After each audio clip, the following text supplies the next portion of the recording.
and welcome. You're watching Good Morning India. I'm Rishika Barua. And Divya Vadwad, all eyes on those Rajya Sabha polls today. Well, Rishika, what do we have in store? Well, absolutely. We'll get you a full run-up to the Rajya Sabha elections. Voting is expected to begin in just a short while from now. It's an action-packed morning. So do stay tuned to NDTV for all the latest. Let's get you the top headlines. Countdown to India's Rajya Sabha elections. Voting in the crucial Rajya Sabha elections today. It's a tight contest in 4 states as parties try to keep their flock together. Resort politics, private planes et al. And countdown to India's new president. Polling on the 18th of July, and the result, if counting be needed, will take place on the 21st. The new president has to be sworn in before the 25th of July. Police case over threat to Gyanvapi judge who ordered the mosque filming. The judge received a letter threatening him and his family. The Varanasi police is taking cognizance of this case and have upgraded the judge's security.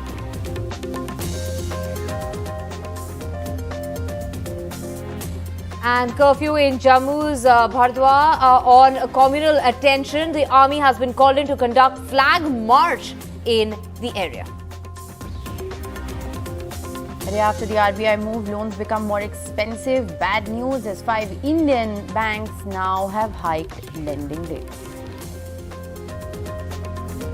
And a red alert for rain has been sounded off for Assam and Meghalaya. Extremely heavy showers expected in the area. Monsoon fury. Lots of showers expected in the northeast. It's not just Assam and Meghalaya where red alert warning has been issued. Adjoining areas as well, whether it's Arunachal Pradesh, Nagaland, Manipur, Mizoram and Tripura, need to be prepared for very heavy showers in the next 24 hours.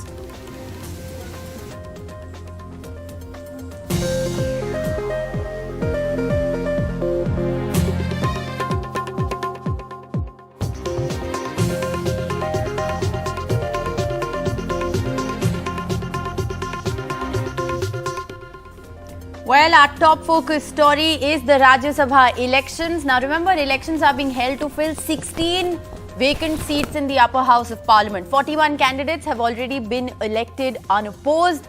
The election is going to be extremely crucial, especially in view of the presidential elections, the date for which has been announced. Mohammad Ghazali and Shrija join us with the very latest. We're of course going to get you all the crucial updates from across 4 states where it is an extremely tight contest. Now, overall, a total of 57 vacant seats were spread across 15 states. Of these, the BJP held 23 seats and 8 were with the Congress, the rest divided between other parties. Election is due on 16 seats in Maharashtra, Karnataka, Rajasthan and Haryana. So those are the 4 states that we'll be focusing on through the course of the morning. These are also touted to be the toughest, especially the opposition-ruled states of Maharashtra and Rajasthan are going to be a very tough contest. Now in Maharashtra, for instance, the ruling alliance of the Shiv Sena and the Congress and Sharad Pawar's NCP are in a tight spot. Let's face it, there was a very crucial PMLA court hearing yesterday, after which 2 arrested MLAs have not been allowed to be given bail to actually go out and vote. Now, among the prominent faces in today's polls are going to be Union Ministers Nirmala Sitharaman, Piyush Goyal, Congress's Randeep Singh Surjewala, Jairam Ramesh, Mukul Vasnik and Shiv Sena's Sanjay Raut. So these are some of the high-profile candidates in today's election. We'll of course track those very closely.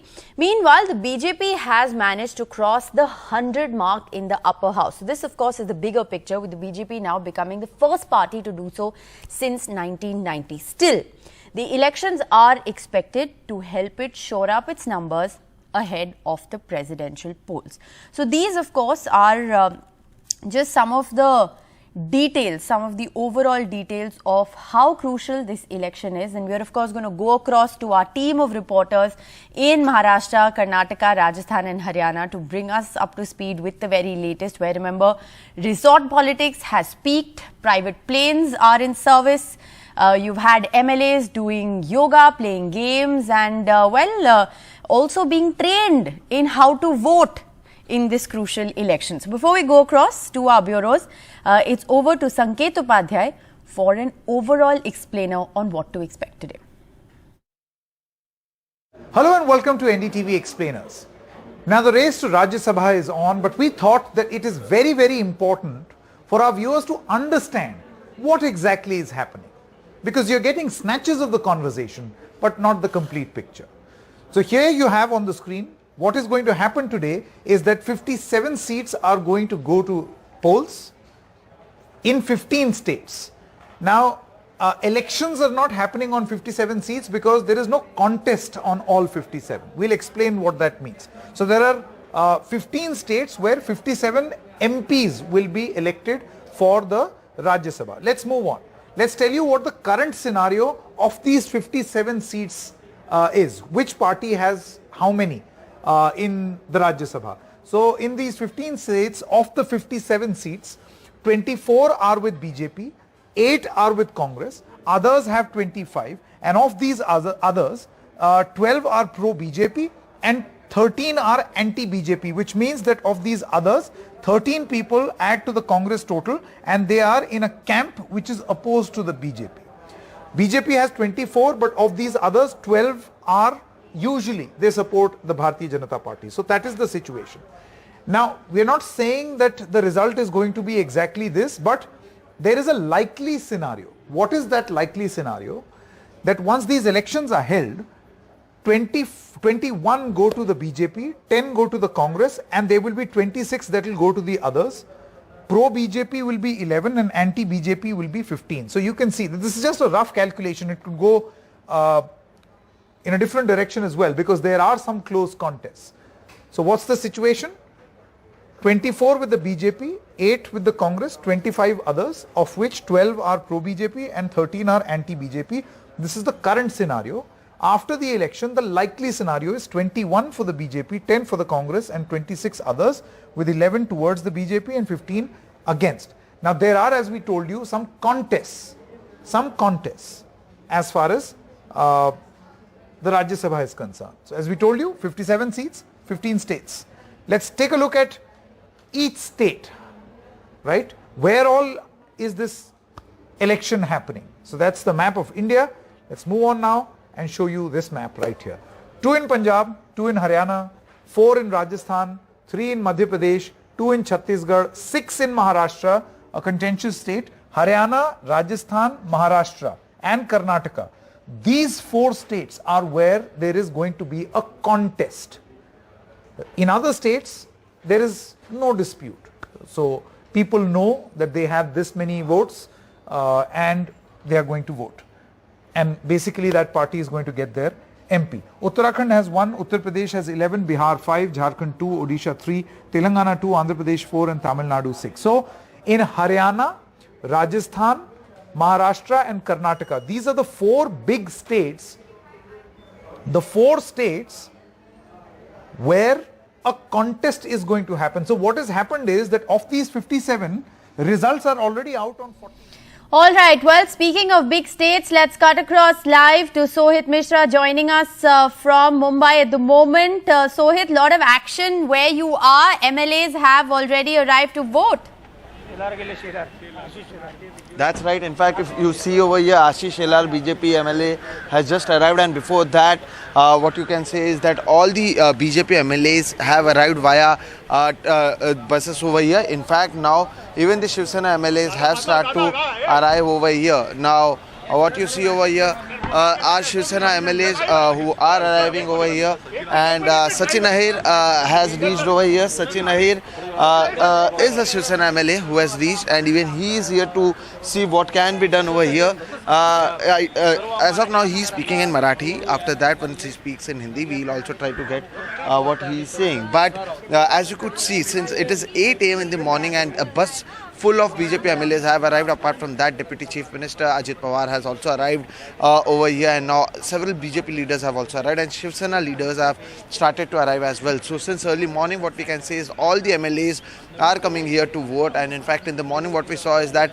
AIMIM leaders have promised that they will be voting for the Mahavikas Aghadi Alliance. They have two key crucial votes at this moment when the election is happening, and there is a close contest for the 6th seat happening right now in Maharashtra. We came to know yesterday how Nawab Malik and Anil Deshmukh have not been allowed to vote. However, they have moved to the High Court, and it would be important what happens today around 11 a.m.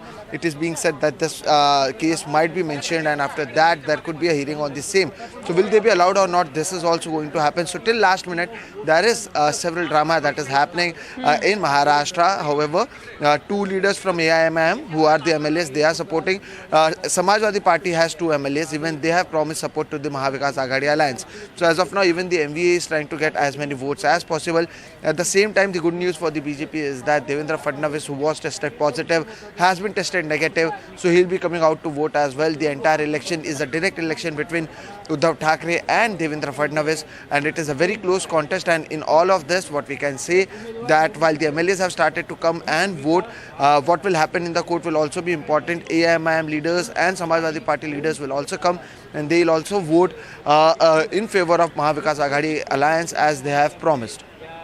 Right, and of course, it's very interesting, Sohit, because while of course MLAs arriving early this morning, it's really not over until it's over. There's still that crucial hearing in the Bombay High Court, basis which you might have two more MLAs who may or may not be able to make it. So it's really going to go down to the wire. And these, of course, are two crucial votes. And as you've been reporting, it's a neck and neck fight and a direct contest between Uddhav Thackeray and Devendra Fadnavis. So we are of course going to keep a close watch on those developments. We'll also try and get in the reaction from that MLA who's speaking in Marathi behind you. But let's cut across and get updates from Haryana and Karnataka as well. Mohammad Ghazali standing by in Haryana. So Ghazali, you're reporting on an interesting breakfast meet that's taking place. What's happening this morning? See, yesterday the Congress MLAs who for the last 1 week were staying in Raipur in Chhattisgarh, they flew to Delhi, and it was expected that they will come to Chandigarh directly, but they were asked to stay overnight in Delhi, and today morning they are all arriving to Chandigarh. They will first go to Bhupendra Hooda's residence, and from there they will head to the State Assembly behind me. Two Congress MLAs have already arrived. Now, as far as the numbers are concerned, both BJP and Congress are safely placed, but with BJP needing 31 votes or 31 seats or votes from the MLAs, while Congress needs 30 seats. Both of them have the numbers, but the entry of Kartikeya Sharma as an independent candidate backed by JJP, the alliance partner of BJP, has disturbed the equations for the Congress party, because Kartikeya's father is an old Congress leader. He holds good relationship, good rapport with the old Congress leaders, and what they are expecting is a rerun of 2016 Rajya Sabha polls, when another media baron, Subhash Chandra, won the polls here despite Congress having the numbers, because in 2016 around 14 votes by the MLAs were considered invalid.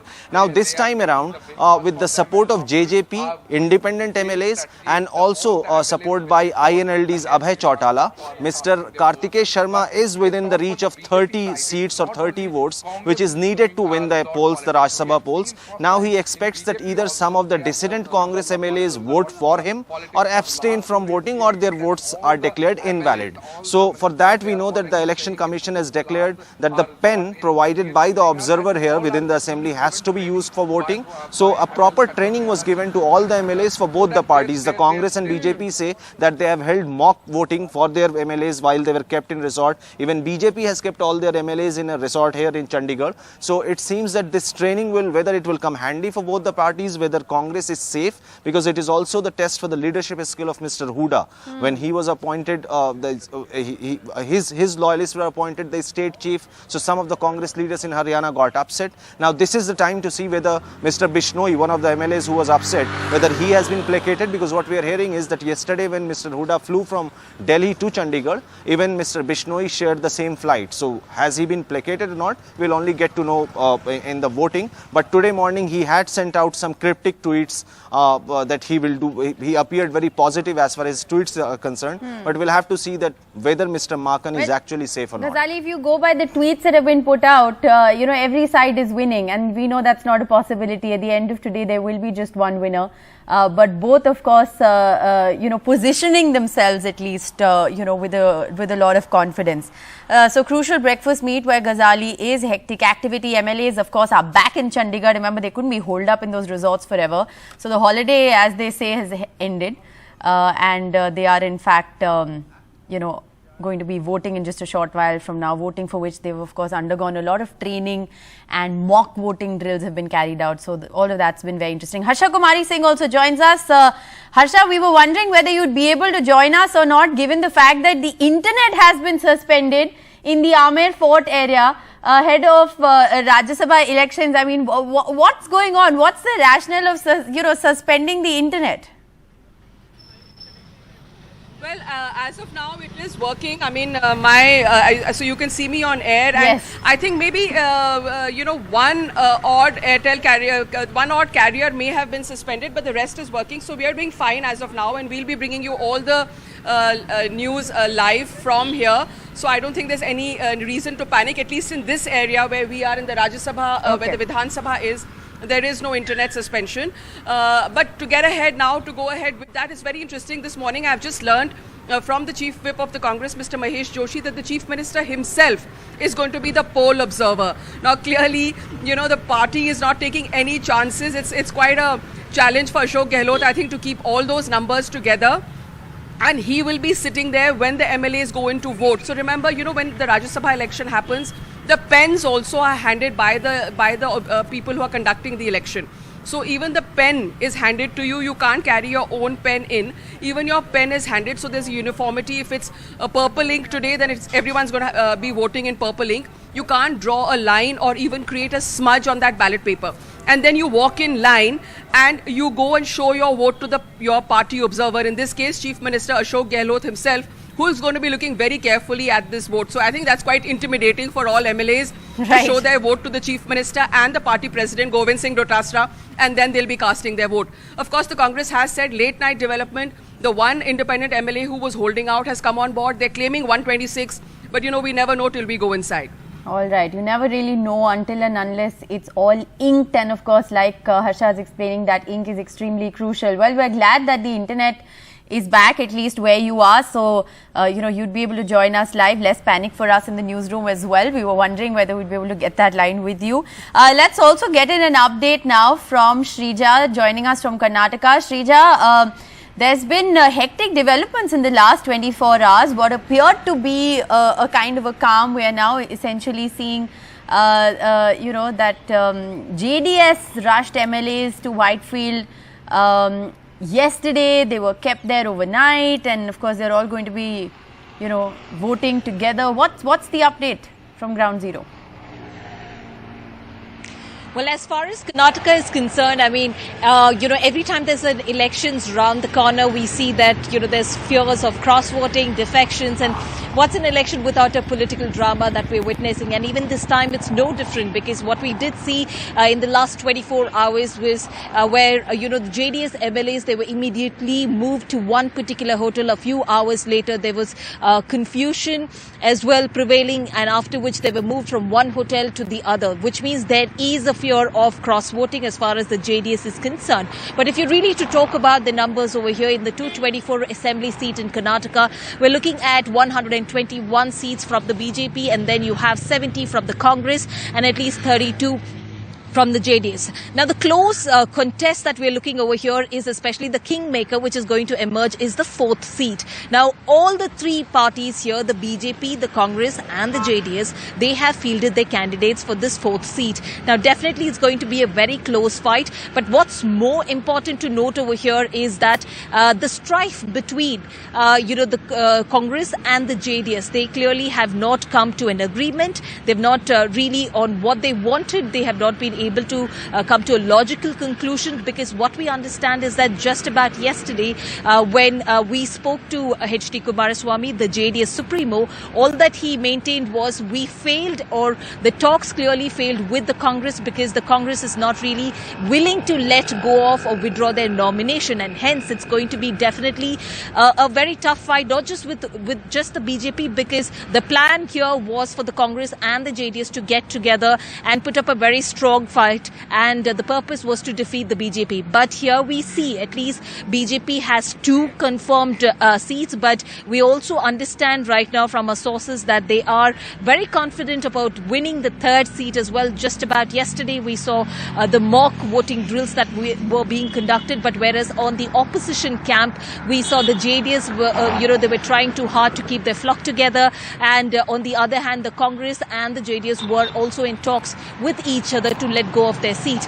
But the justification given by the Congress, especially the leader of the opposition Siddaramaiah, to the JDS Supremo H.D. Kumaraswamy, was back in 2020 they supported H.D. Deve Gowda, so it is this time for them to return the favour. So that was something which we understand the opposition leader had put forth, but clearly there is a tough fight as far as the 4th seat is concerned. But we are of course looking at where all the 3 parties are falling adequately short of votes, because if you're talking about the BJP, the short of votes we're looking at is anywhere between 13 to 15, yes, even the JDS. But as far as the Congress is concerned, the number is also somewhere a little over 20. Right. So there is a shortfall as far as both sides is concerned, and which is what Shrija makes this election so very interesting. We'll of course keep coming back to you for more updates. Shrija joining us live from the lovely Vidhan Sauda in Bangalore. But let's just shift our focus back to Rajasthan, because that seems to be extremely interesting. There's a lot of hectic activity that's happened in the early hours of the morning. So the Congress Chief Whip has confirmed that Ashok Gehlot, the Chief Minister of Rajasthan, is in fact going to be observer. Essentially, what does this mean? He is going to be looking through and checking the vote of every MLA. So the top boss is going to be sitting over all of his MLAs and making sure that the Congress has its flock together. They are really leaving absolutely nothing to chance. Let's just listen in to what Mahesh Joshi, the Chief Whip, had to say a few moments ago. Poll observer कौन रहेंगे? मुख्यमंत्री जी और Govind Dota से। तो मुख्यमंत्री जी को खुद को आपने पोल ऑब्जर्वर पहले मुख्यमंत्री रहते आए हैं, गहलोत साहब रहे हैं, पहले वसुंधरा जी भी रही हैं, ये नई बात नहीं। जारी कर दिया गया है, अगर सब एक साथ हैं। Okay, so interesting political developments there. Mahesh Joshi, the Chief Whip, also confirming that this is not some new practice, not a novel tactic that the Congress has pulled out of its hat this morning. Ashok Gehlot indeed is going to be the observer in Rajasthan. Internet has also been suspended in some parts of the Amer Fort area around where voting is going to be taking place. So that's extremely interesting.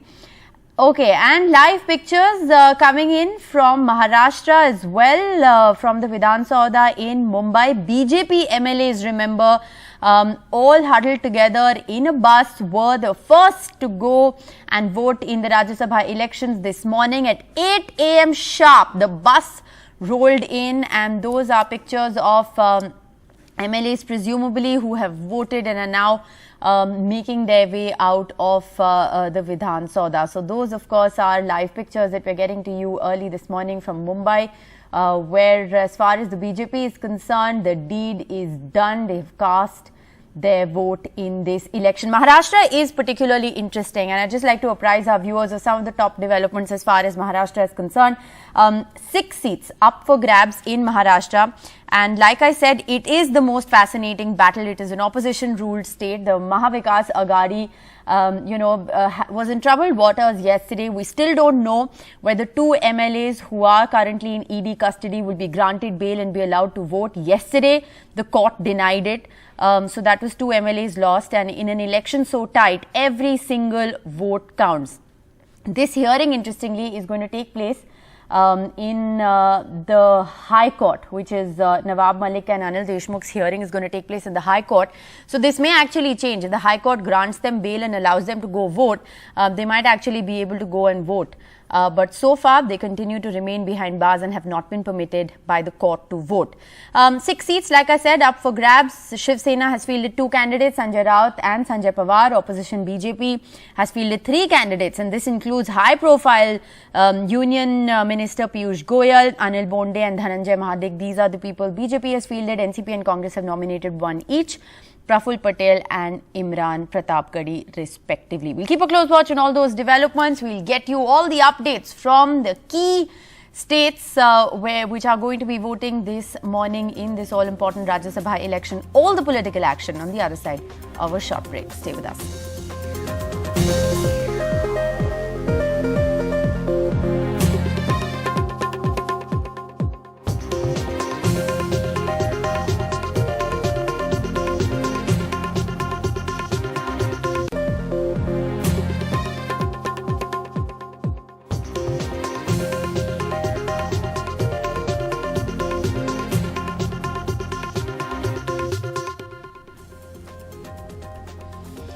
Welcome back. You're watching Good Morning India. I'm Rishika Barua. It's an exciting power-packed morning here as we track the Rajya Sabha elections very closely. And joining me this morning, Amitabh Tiwari, political analyst, and Jayant Menkar, senior journalist. Thank you both very much for being with us. So, while it's only 8:30 in the morning, there's hectic political developments that we're reporting on both in Rajasthan and Maharashtra at the moment.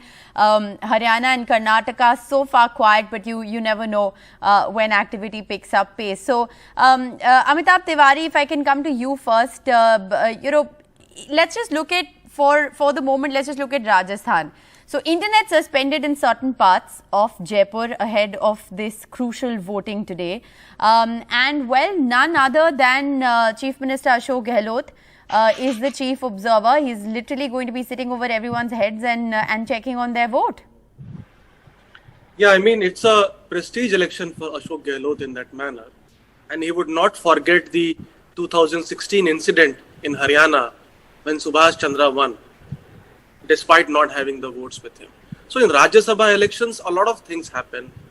That's why the people have been shifted to a resort. Money power plays a key role. And in this state, the fate of both the parties, or the independent and the Congress candidate, is dependent upon the 21 independent and small parties MLAs. See, the whips of Congress and BJP are not applicable to them. Majority of them are backing the Ashok Gehlot government in the assembly during the legislative processes. But they might change their minds and back Subhash Chandra here, because RLP has already said that they would be backing Subhash Chandra.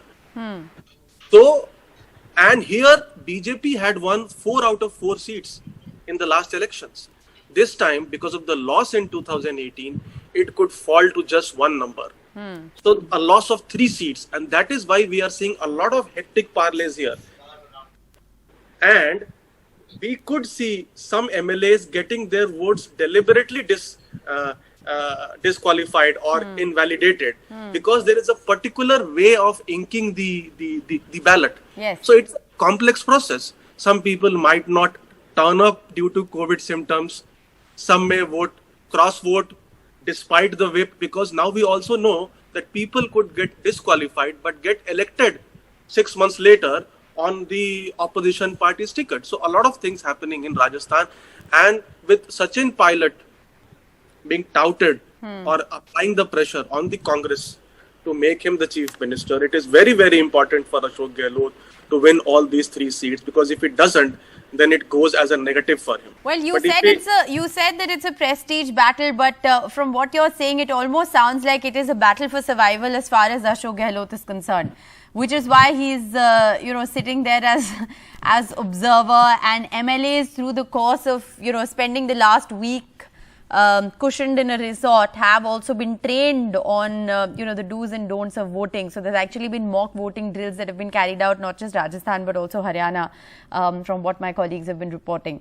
Let's also get in a word from Jayant Menkar. Jayant Menkar, while of course Rajasthan is fascinating, Maharashtra is really going to be the most keenly watched, isn't it? 6 seats up for grabs, very tight contest, enforcement directorate angle in place, so lots happening there as well. And the BJP was the first to make that beeline. MLAs at 8 a.m. sharp at Vidhan Sauda to cast their vote.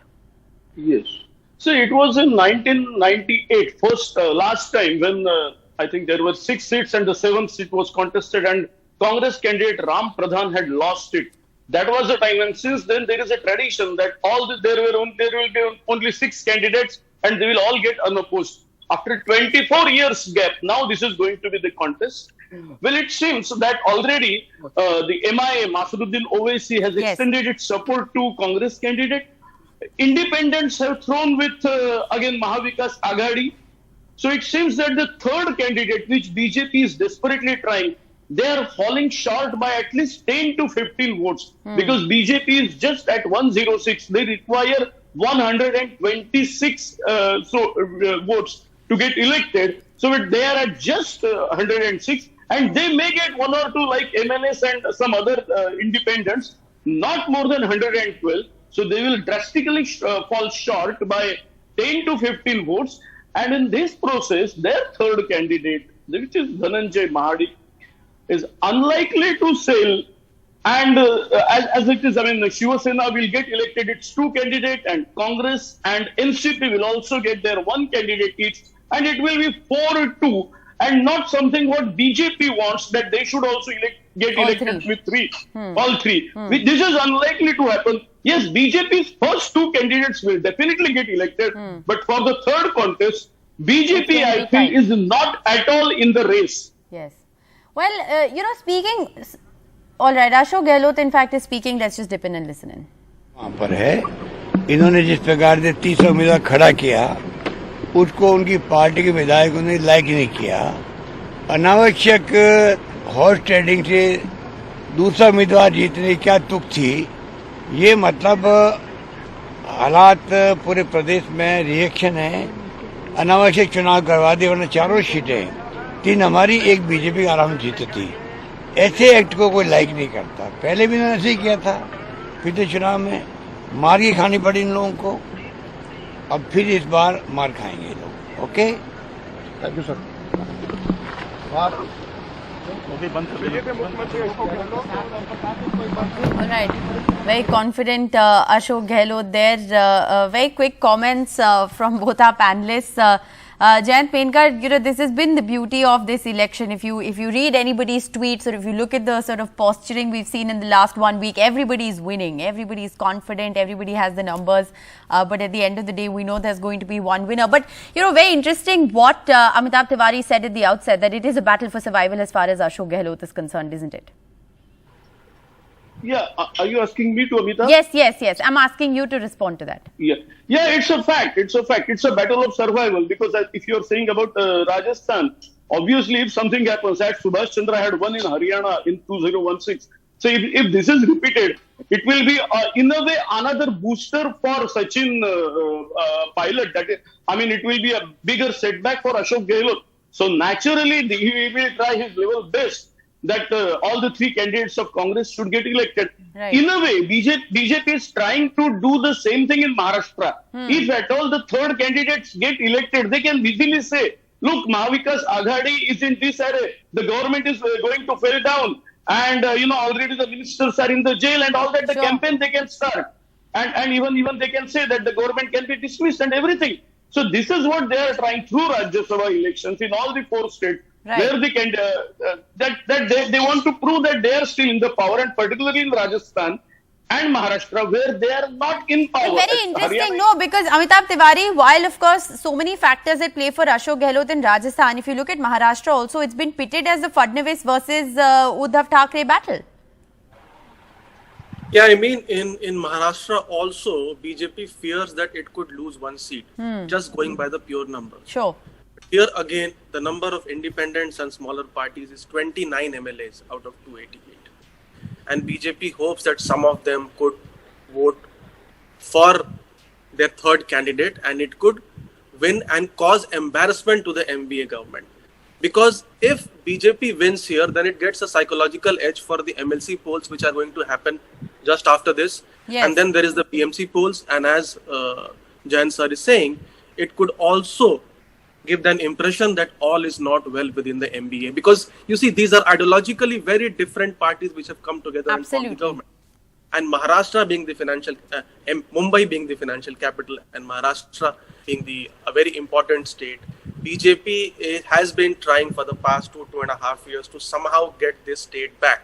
But they have not been able to do so because despite the ideological differences, power is the glue which keeps everybody together. So somehow Congress, NCP and Shiv Sena have stayed afloat and they have not been able to make any dent. And power is a very powerful glue. Like you say. Thank you both very much for joining us. It's just like I said, early hours of the morning, but hectic political developments taking place. Voting in the crucial Rajya Sabha elections has begun. Tight contest in 4 states. We'll continue to get you the latest here on NDTV. Do stay with us.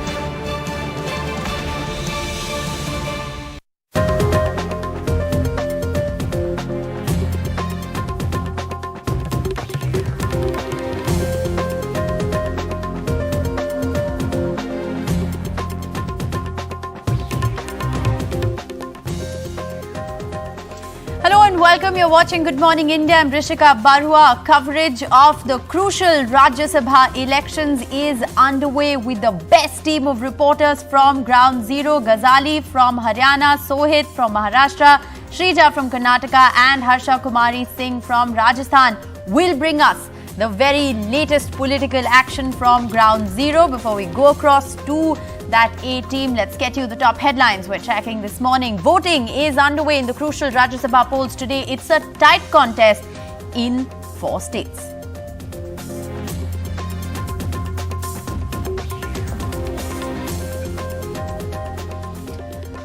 Congress MLAs to show their vote to none other than the top boss, Chief Minister Ashok Gehlot. Before voting, Gehlot has already claimed victory. He is the chief observer in the election. State for withdrawal of candidature. And while we're also counting down to India's new president, polling in the presidential elections will take place on the 18th of July. The result will be out on the 21st of July. Today's Rajya Sabha election will have a crucial bearing on this outcome. A police case over a threat to the Gyanvapi judge who ordered the mosque filming. The judge received a letter threatening him and his family. The Varanasi police have upgraded the judge's security. Curfew in Jammu's Bhaderwah over communal tension in the area. The army has been called in to conduct a flag march. A day after RBI move, loans become more expensive. 5 Indian banks hike lending rate. And while there's a red alert for the northeast, Assam and Meghalaya are expected to see heavy to very heavy rainfall.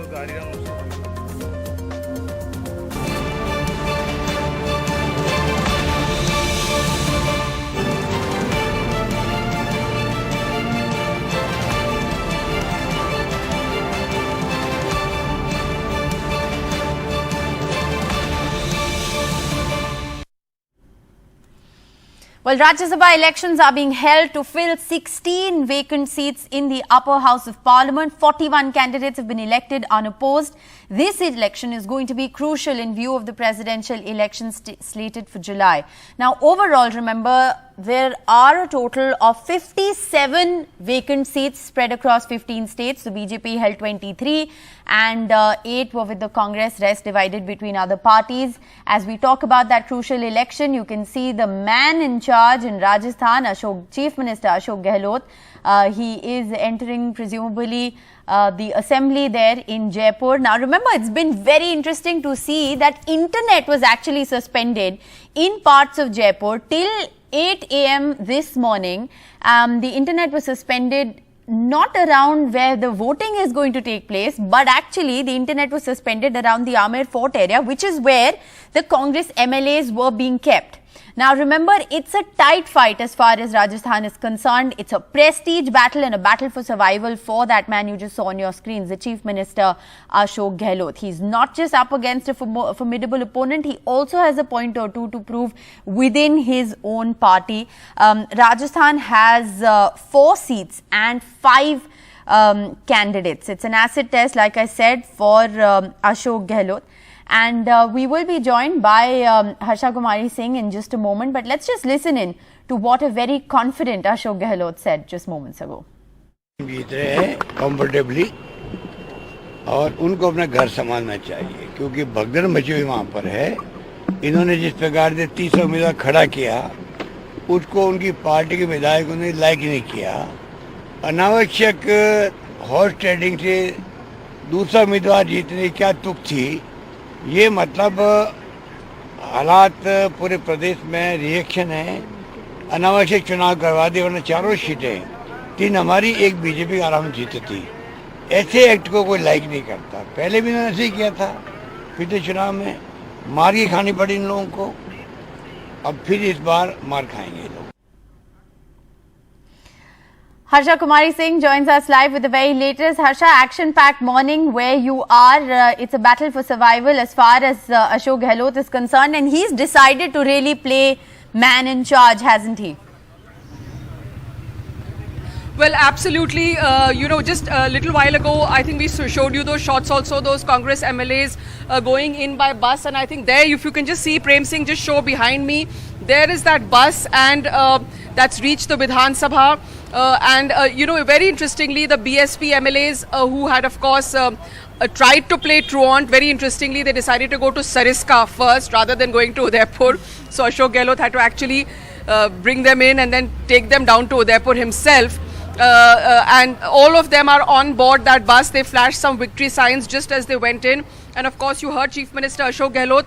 Also, very interestingly, in this entire exercise, I would like to tell you that the poll observer for the Congress, for these MLAs, when they go in, will be Chief Minister Ashok Gehlot himself. Now, that's very, very interesting. Oh, there, the bus again coming into view. So, they're probably going into another gate and going to go in from there and then walk in and vote from there. Well, either way, Prem Singh, let's get back to what we are talking about. So, as I was saying, very interestingly, in this election, the Chief Minister is not taking any chances. He is going to be the poll observer, he and Govind Singh Dotasra. And similarly, from the BJP side, Satish Punia, party president himself, and deputy leader of the opposition, Rajendra Rathod.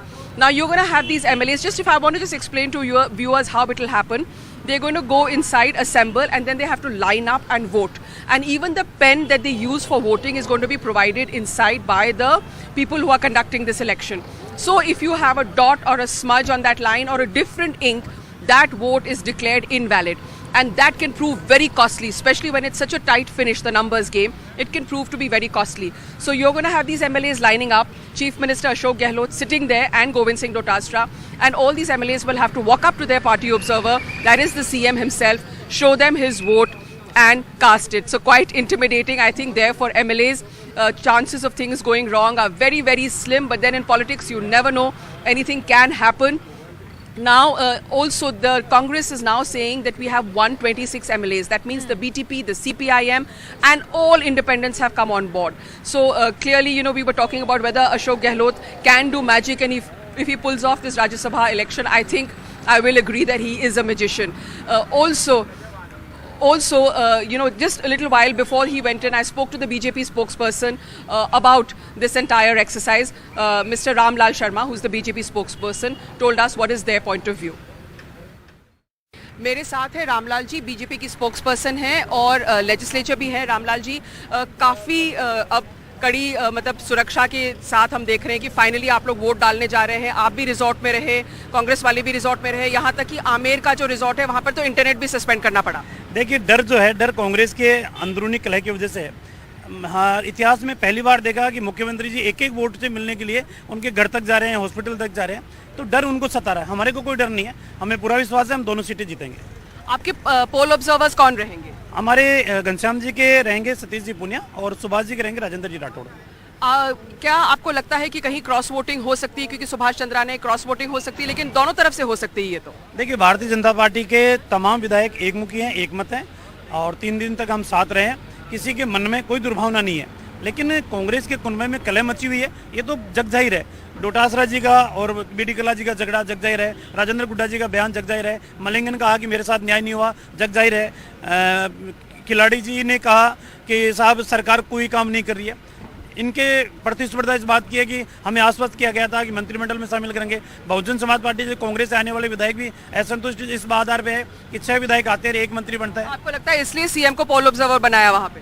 देखिए, ये तो हर हथकंडा अपनाने के लिए तैयार है। Police भी, प्रशासनिक अधिकारी भी, मोबाइलों को सर्वेलेंस पे रखना, पुलिस की बार गाड़ियां भेजना, विधायकों की रेकी करवाना, ये सारे काम कर रही है सरकार, करें।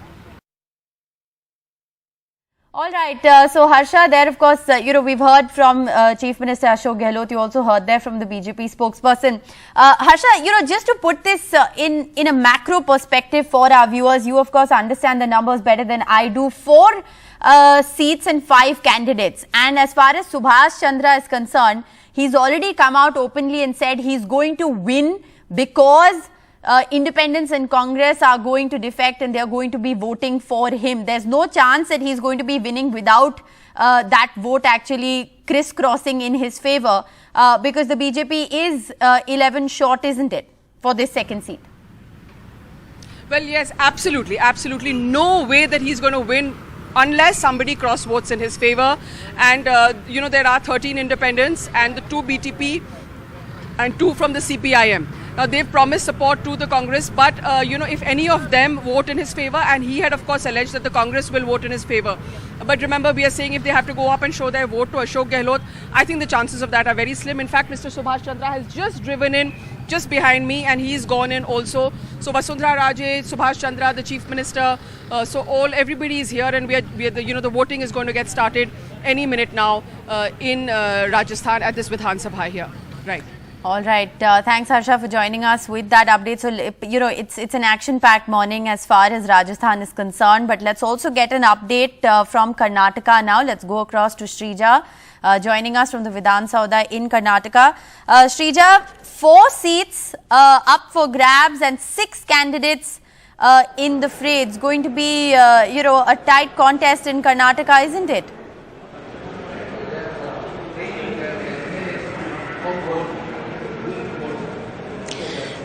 Well, even though the BJP has, an upper hand over numbers, as the Congress and the BJP is putting up a very strong fight at the moment. And yes, of course, the voting has already started and several of the MLAs have already started to come. And we just did, of course, witness several of the BJP MLAs making their way to the polling stations. So all the arrangements that have been made right now at the moment right here inside the Vidhan Sabha, in terms of the numbers that we're talking about, why exactly it's going to be a very tough contest is because we see the kingmaker is going to be emerging as far as the 4th seat is concerned, because all the parties, whether that is the JDS, BJP or the Congress, now all 3 of the parties have fielded a candidate for this particular 4th seat. Now, in terms of what's the agreement that's on, on the table, we see especially the JDS and the Congress could not really come to an agreement, and there is strife between the 2 of the opposition parties. On the opposition camp, we see that especially H.D. Kumaraswamy did, of course, try and request the Congress, especially the leader of the opposition, Siddaramaiah, and as well as D.K. Shivkumar, who's the party president as well, to withdraw the nomination. But as far as the leader of the opposition of the Congress, Siddaramaiah, did, of course, hit back, and he came back at H.D. Kumaraswamy saying that they are not willing to do so because they had, it was time for them to return the favour for what they did back in 2020 in June for H.D. Deve Gowda. So there is a strife between the JDS and the Congress, which is now proving to be favourable for the BJP at the moment. We did, of course, catch up with B.S. Yediyurappa as well, the former Chief Minister of Karnataka, and he also did, of course, say it is not just about the 2 seats for the BJP, though there are not really any adequate numbers that we're looking, right now on ground. But in terms of the 3rd seat, he also did, of course, go on to say that they're very confident of winning the 3rd seat as well. So in terms of, either ways, it's going to prove a very, positive for the BJP at the moment. So it is a very close fight as far as the JDS and the Congress is concerned, though they are falling short of numbers. All right, well, they are both falling short of numbers, and the JDS's role there becomes very crucial. In fact, Shrija has also spoken with exclusively with BS Yediyurappa, and we'll play out that reaction for you in just a moment. A short break here. Congress MLAs have arrived at the Vidhan Sabha in Maharashtra. We'll get you all the latest political action in just a moment. Stay with us.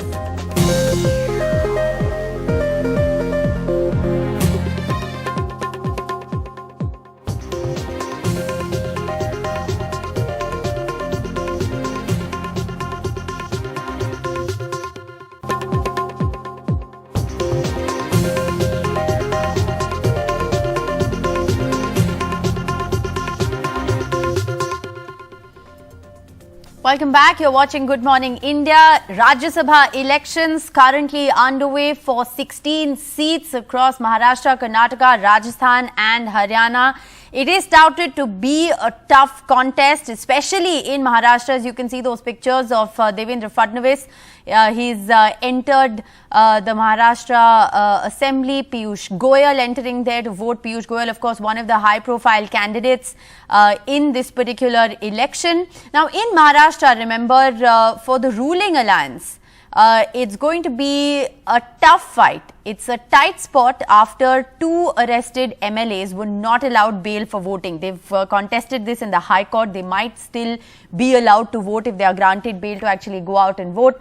But it's going to be extremely interesting to see how this battle plays out in the state of Maharashtra. Let's go right across to Sohit Mishra joining us live from Ground Zero. So Sohit, 6 seats, 7 candidates. It's going to be extremely tight for the BJP to get that third candidate in. But like you've been reporting, this is a prestige battle between Devendra Fadnavis and Uddhav Thackeray. Let's make no mistake.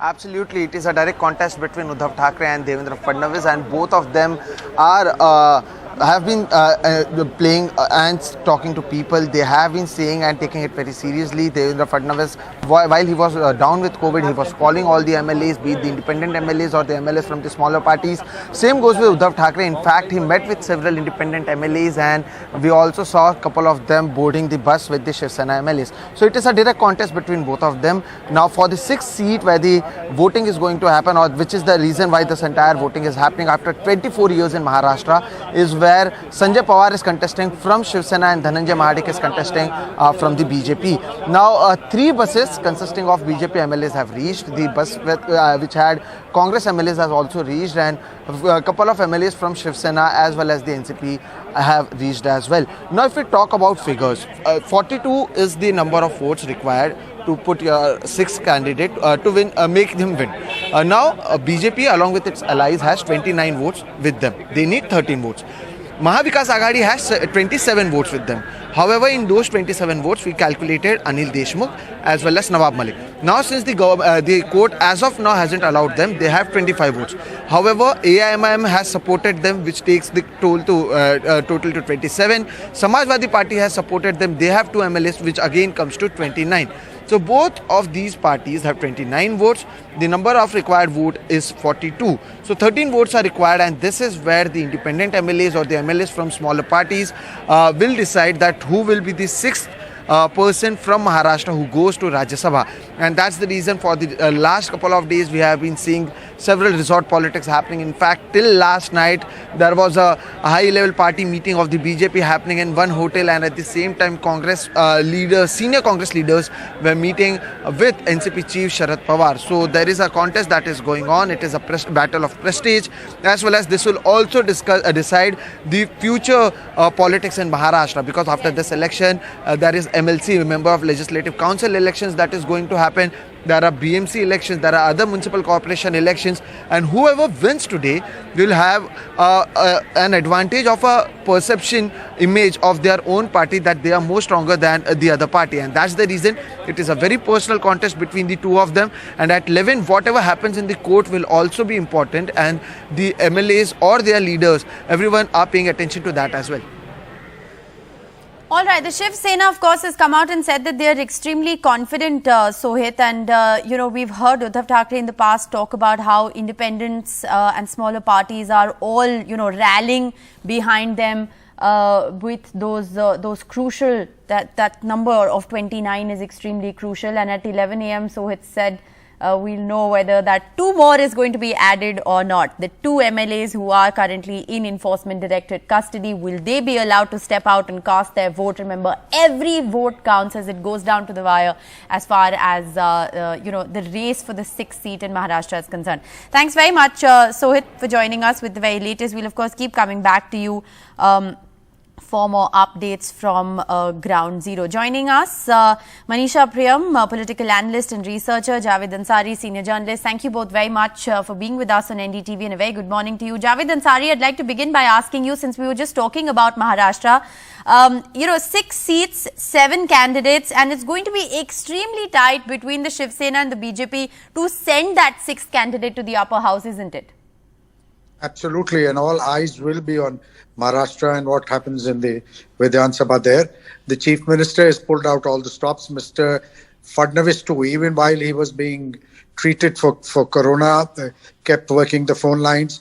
And you also have the central BJP leaders working the phones and putting their might behind the BJP there in Maharashtra.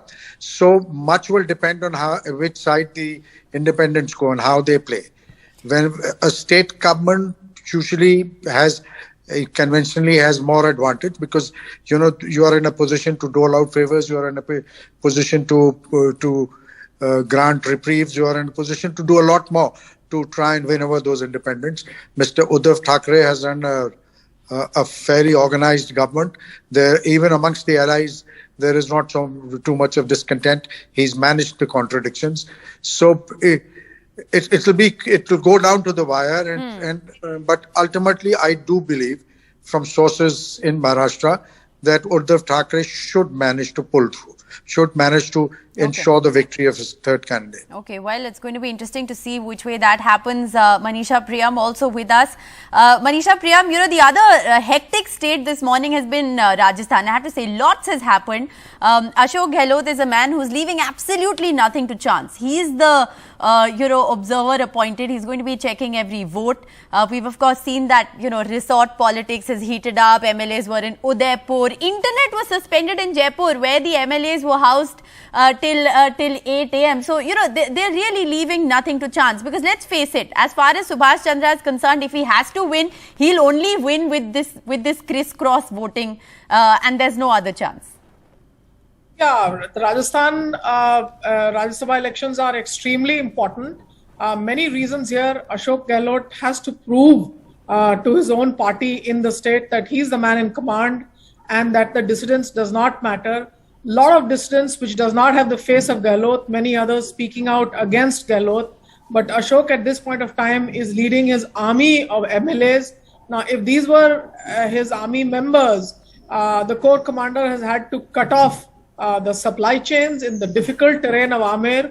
Amer, is not a flat plains palace, it's up on the hills. Yes. So that, picturesque palace tells you the kind of politics that Ashok Gehlot is up against.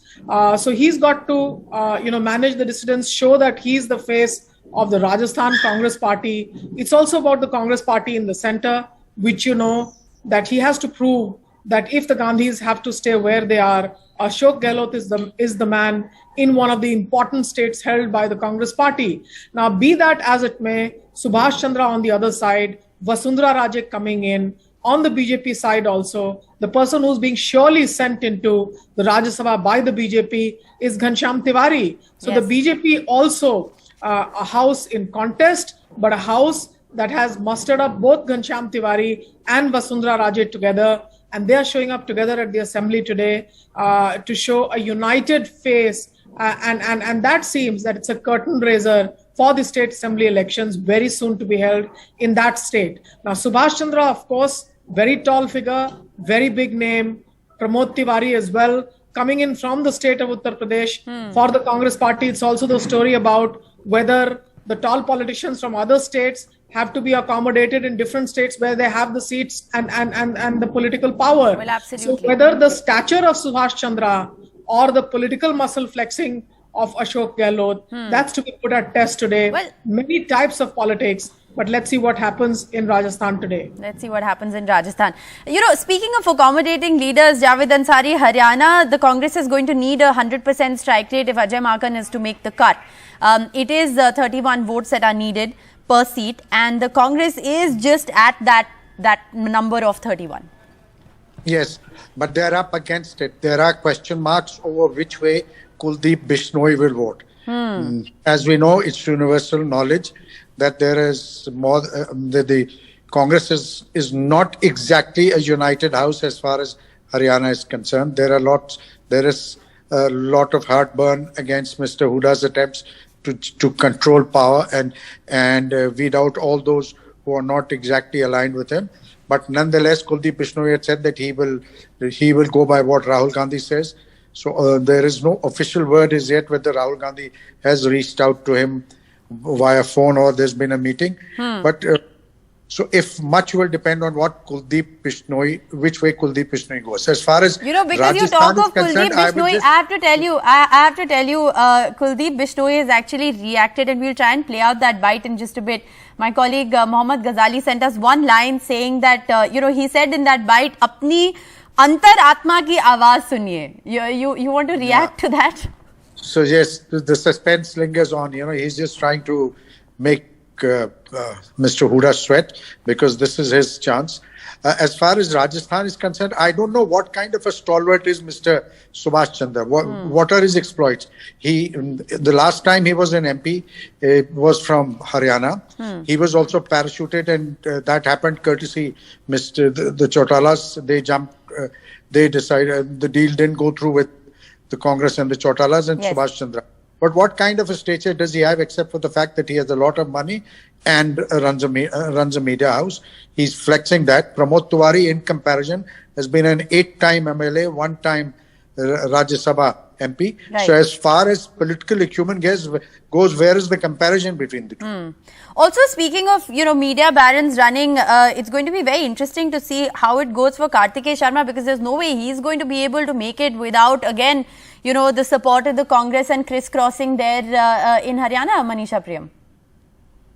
I mean, Haryana is proving to be a difficult kind of situation because if you see Mr. Kartikeya Sharma's numbers still require that critical 4 to come. So where is that 4 going to come from?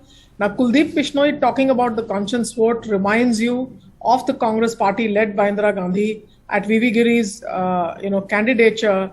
She asked for the conscience vote. So now, having asked for the conscience vote, will Kuldeep Bishnoi be able to assert that within the Congress party, people do not follow the party whip and follow what is called, within quotes, the conscience vote? So that's going to be very, very critical. Holding the Haryana House together also very, very important for the Congress party. Sure. So to be seen whether, what kind of outcomes happen as far as the Congress vote is concerned. Final comments, Javed Ansari. We haven't looked at Karnataka at all, but 4 seats and 6 candidates. It's a tight contest, and the JDS will have a very interesting role to play today. The contest there is with an eye on the assembly poll for the other seat. Yes. The one that the JDS and Congress are actually posturing and jostling for what happens, and which is the main primary party that emerges which of the two emerges as the main party that can take on the BJP in the assembly elections to follow later in the year. That's why the Congress, Mr. Siddaramaiah, is very keen on not accommodating the JDS. As far as Haryana is concerned, it would, we'd like to see whether Kuldeep Bishnoi emulates his father, Mr. Bhajan Lal, who's actually the pioneer of the Ayaram Gayaram movement, because he's he walked away with the entire cabinet, left the Janata Party and joined Indira Gandhi's Congress Party at that time. So one needs to watch whether the son will try and walk in the footsteps Manisha of his Priyam, father. your thoughts on Karnataka? My thoughts on Karnataka, I think Karnataka is extremely important. Karnataka, you've seen the Lingayat vote base has been very peeved with what has happened in the textbook controversy. So in a sense, even as the party votes are intact for the Rajya Sabha seats, in the social base itself, a lot of stirring, Yediyurappa out in the cold. Now the battle that you see between Siddaramaiah and the JDS is a battle for supremacy, whether it will be a Lingayat Vokkaliga contest in that state, or whether Siddha's coalitions that challenge the politics of the JDS in the critical Mysore belt. That's the kind of politics. So while the face is the Rajya Sabha elections, really the issue is whether Siddaramaiah will be able to ease out the JDS stronghold on the Mysore belt politics or on the Vokkaliga votes and politics. Also in the fray, remember, the man whose name we are not taking is DK Shivkumar, the de facto leader of the Congress, the de jure leader of the Congress in the Karnataka party. Which side is he aligned with? Is he sitting on the sidelines and saying that let Siddaramaiah do the battle games, whoever turns out the victor, will DK Shivkumar then align himself with that side? So in a sense, an internal contest, in a sense, a contest to win the politics of the Mysore belt and the region, in a sense, a contest to see whether the Vokkaligas can assert themselves or not. And very, very important as far as the coalitions are concerned. So within the anti-BJP coalition, so to say, the contest is very, very strong in Karnataka. And you can almost see that there also a preparation for the assembly elections that will be held before the Lok Sabha elections in the state. Yes. All right. Well, thank you both very much for joining us this morning. We are, of course, going to continue to get you all the very latest from ground zero across 4 states. A lot more coming up on the other side of a short break. Stay with us.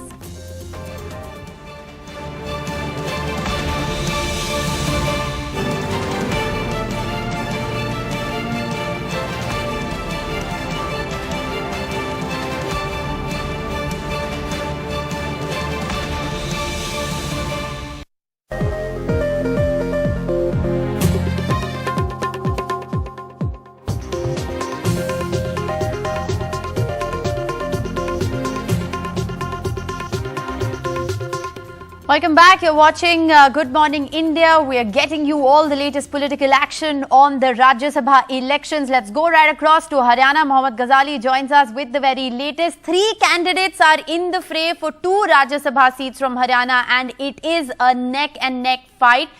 Before we bring in a word from Ghazali, let's just listen in to what Kuldeep Bishnoi of the Congress had to say just a short while ago. अंतरात्मा की आवाज से vote दूंगा, इससे ज्यादा कुछ नहीं बोल सकता।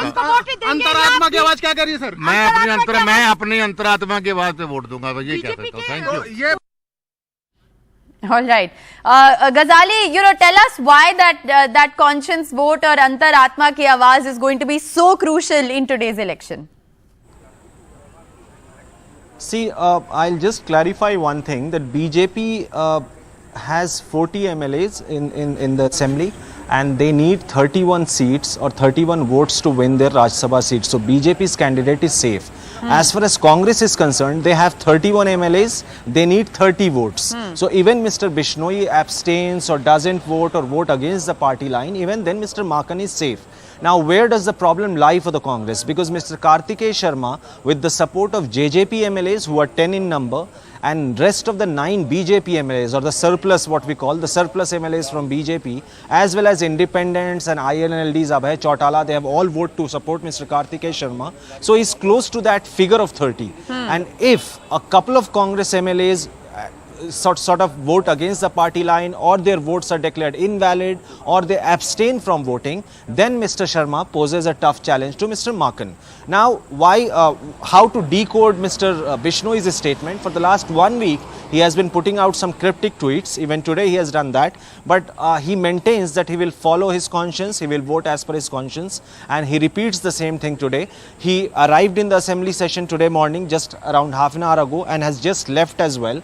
Mr. Huda is holding a meeting with all the Congress MLAs who were camping in Delhi and before that in Raipur for a week. So he has invited all the MLAs for breakfast at his Chandigarh residence, and he will escort all of them to the assembly in a short while from now. The Chief Minister of Haryana has arrived here. The independent MLAs are yet to arrive. So we'll have to see, because hectic bargaining has gone for this Rajya Sabha polls, for the Rajya Sabha voting in the last 1 week. It only appeared because it appeared as if only Congress is in trouble, but even BJP, they camped their MLAs in a nearby resort in Chandigarh to ensure that even independent MLAs who have been supporting the government, they don't switch their votes and they back Kartikeya Sharma only. So we'll have to see once the voting starts, because it's all a reminder of 2016 polls when around 12 MLAs and their votes from the Congress party was declared invalid by the observer, and hence another media baron, Mr. Subhash Chandra, managed to win the Rajya Sabha polls from here. And it appears to be the same if it happens, because another media baron, Mr. Kartikeya Sharma, is contesting the polls, and all their hopes are pinning on the dissident MLAs from Congress as well as Mr. Bishnoi. Right. So important clarification there coming in from Ghazali, that it's going to be 31 for the first seat, which is what the BJP needs. 30 is what the Congress needs. They have 31 already. So technically, even if Kuldeep Bishnoi's Antaratma tells him to not vote for the Congress, Ajay Markan should make it. But what is really interesting, Ghazali is going to see what happens to Kartikeya Sharma, because the only way that he'll actually be able to make it is if there is cross voting that happens in this election. So it's going to be very interesting to see how that plays out. Thanks very much for joining us. Let's also quickly just listen in actually to what Dipinder Hooda had to say. Raipur में हमारा जो इससे पहले जो Akhil Bharatiya Congress committee का चिंतन शिविर उदयपुर में हुआ था, उसी श्रृंखला में रायपुर में हमारा चिंतन शिविर भी हुआ, प्रशिक्षण शिविर भी हुआ, कांग्रेस कैसे मजबूत की जाए हरियाणा में, सब बातों पे हमने चर्चा करी बहुत अच्छे वातावरण में। और जो मैं समझता हूँ कि जहाँ तक राज्यसभा चुनाव की बात है, जो आप जानना चाहते हैं, हम जितनी हमारी संख्या बल है उससे कुछ ना कुछ अधिक मत लेकर अपने प्रत्याशी को हरियाणा से जिताकर दिल्ली संसद के अंदर भेजने का काम करेंगे। आपका धन्यवाद। All right, we'll of course keep a close watch on all the political temperatures across those 4 states as the Rajya Sabha election is underway, but it's over to Divya for news on what the actual temperatures are. Divya, it's over to you. Right, Rishika. Well, unfortunately, the temperatures are rising all across the north and central parts of the country, but a monsoon fury being felt in the northeastern parts. So there's a red alert warning that's been issued for Assam and Meghalaya. Very heavy showers have been noted there. You can see visuals of that bridge collapsing in Meghalaya, and also the situation really bad in Assam as well. A red alert warning has been issued for today as well as tomorrow. In fact, it's going to be raining heavily over the next 4 to 5 days, and tomorrow a red alert warning is also being issued for Arunachal Pradesh. So all adjoining areas as well will see lots and lots of showers coming in, and this is the monsoon fury, and the monsoon has covered the entire northeastern part of the country. So far we've seen about 43 deaths related to rain as far as Arunachal Pradesh, Assam and Meghalaya is concerned, out of which many deaths coming out of Assam itself. And out of those 43 people, we are seeing about 27 deaths coming out of Assam due to the flood situation there. And a warning has been issued for the people. Incessant showers expected across those areas over the next 48 hours. But when we take into account the monsoon and we see that that's how it is affecting the Garo Hills especially, and this is the Chief Minister also saying that the situation is very, very serious, and that's what Conrad Sangma had to say. Let's just take into account the hottest cities and the temperatures that are soaring in the other parts of the country. Heat wave conditions have been prevailing in many parts. It's Faridabad where it is the hottest, where the temperatures cross the 47-degree mark. Close on the heels is also Sri Ganganagar. Then we have Bhatinda at 46.8. So is the case in Hisar, and also places like Raigad above 46 degrees. In the national capital, the sports complex area also touched 46 degrees yesterday. Heat wave conditions continue to prevail. However, good news is expected, because these heat wave conditions that have been prevailing in Delhi, the NCR region, also in Uttar Pradesh, those are likely to abate in the coming 24 hours. When we talk about Amritsar, 45.8, Varanasi, 45.8, also Churu coming in over 45 degrees, Chandigarh at 45.3, Patiala 45.2. But let's just track the monsoon. That's likely to reach parts of Goa in the coming 24 hours. From there, it's going to move towards Maharashtra, and that's expected also in the coming 48 hours. Cover more ground as far as Maharashtra is concerned from now till about the weekend. The pre-monsoon shower started yesterday in Mumbai, and that is when officially the monsoon season should in fact be declared soon, and that we are expecting for any time between now and Sunday. With that, we're sipping a very short break. Lots more coming up on the other side.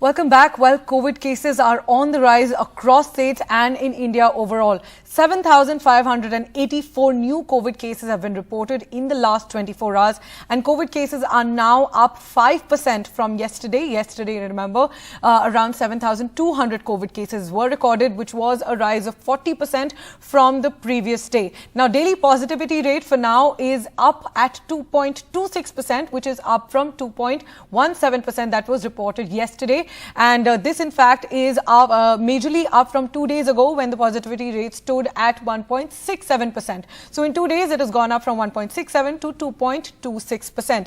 If we talk about the active cases, there are currently 36,267 active COVID cases in India. And to get a wider picture of the trend, the average daily COVID cases have doubled in just the last 4 weeks. Ever since the month of May, the average daily cases recorded in a week, the 7-day average has doubled from around 2 to 3,000 daily cases recorded in May. Now they're up to over 7,500. If we talk about deaths, which were not seeing an upward trend till yesterday, but now we can see even deaths have risen. 24 deaths were recorded in the last 24 hours, and if we compare this to the average of the last week, there were 12 deaths reported on an average every day for the last 1 week. But today, that number has gone up to 24. This is in comparison to the number reported in early May when deaths averaged around 20 to 30. So deaths also are now increasing, and we know that the R factor is also above 1, meaning one person is infecting more than 1 people. So it is a reminder to get your mask up as both COVID cases and deaths are rising. And now moving on to some international news, there's been another shooting in the United States. A man opened fire at a business center in western Maryland on Thursday, killing 3 people before the suspect and a state trooper were wounded in a shootout, the country Washington County Sheriff's Office said in a news release that 3 victims were found dead and a 4th victim was critically injured. The suspect then fled in a vehicle and was tracked down by the Maryland State Police, according to their news release. The suspect and a trooper were wounded in an exchange of gunfire, the sheriff's office said, and both were being treated for their wounds.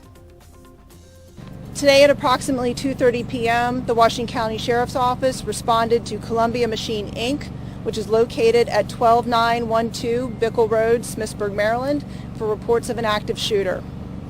Units immediately responded and located 4 victims, 3 of which were deceased at the scene, and 1 who was critically injured and transported. The suspect fled the scene prior to law enforcement's arrival. And moving on, let's now talk about one man and his attempt to save the mountains of the Aravalli and the forests of Mangar. Sunil Harshana, a resident of Mangar village, is doing that through his Aravalli walks. Take a look. Here he is Lotto Land's Aaj Ka Sitara, and Lotto Land will support his cause with a cash incentive of ₹1 lakh. Here's his story.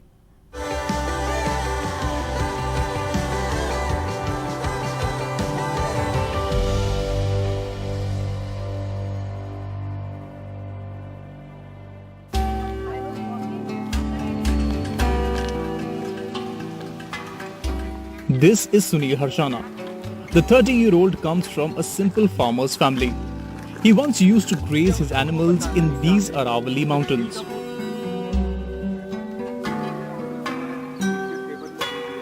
Today, he runs a campaign to save these very forests and mountains from illegal mining and occupation. ये area जो है main aquifer या recharge zone है, तो वो recharge से पानी तो गुड़गांव के लोग भी ले रहे हैं, फरीदाबाद के लोग भी रह रहे हैं, दिल्ली के लोग भी रह रहे हैं, तो उनको ये पता होना चाहिए ना कि हमें क्या बचा के रखना है। हमारी धरोहर क्या है। तो फिर हम 15 में इस चीज़ को लेकर के हम आगे बढ़े कि भैया दूसरी साइड में जो है बहुत सारे नोट हैं, तो हम कम से कम वोट जो पब्लिक है उसको तो हम कनेक्ट करें, ताकि वो खड़े होकर के बोलें कि भाई अब बस बहुत हो गया, कम से कम रुको। और इस मुहिम को हमने जब शुरू किया, शुरू में तो ऐसा ही था, पर आहिस्ता आहिस्ता अभी गांव में भी कुछ यंग जनरेशन को हमने अवेयर किया है और इस साइड में हम लेके आए हैं कि भाई हमें कंजर्वेशन भी कुछ इम्पोर्टेंस है, प्लस आसपास के शहरों में भी काफ़ी लोगों का इस तरफ ध्यान गया है और चीज़ें थोड़ी पॉजिटिव हुई हैं। This is precisely the reason why countless people come to Harshana on a daily basis to understand the diversity of the unique flora and fauna of the Aravallis. We learn through experience, so we often speak to Sunil and we come on field trips. Our children from the middle program come here so that they experience the Aravallis, not just studying about it, but actually experiencing it. Today we went on a walk with Sunil. ये जो walk था हमारे लिए as teachers मुझे लगता है बहुत important है, क्योंकि जब हम महसूस करते हैं अरावली रेंज को, वाटर रिचार्ज जोन को, extent of environment, extent of tree cover को समझते हैं, then I think we are better prepared to conserve it and work towards conserving environment. In this campaign to save the hills, Sunil Harshana also has often clashed with big land mafia as well. However, he has remained resolute and his campaign to save the Aravallis and Mangarbani has not stopped. The Earth's very existence is in danger with global warming, melting glaciers, declining forest covers and uncontrolled climate change. And this is why Sunil Harshana and his campaign are so important for all of us. With Ravish Ranjan Shukla from Mangar, NDTV.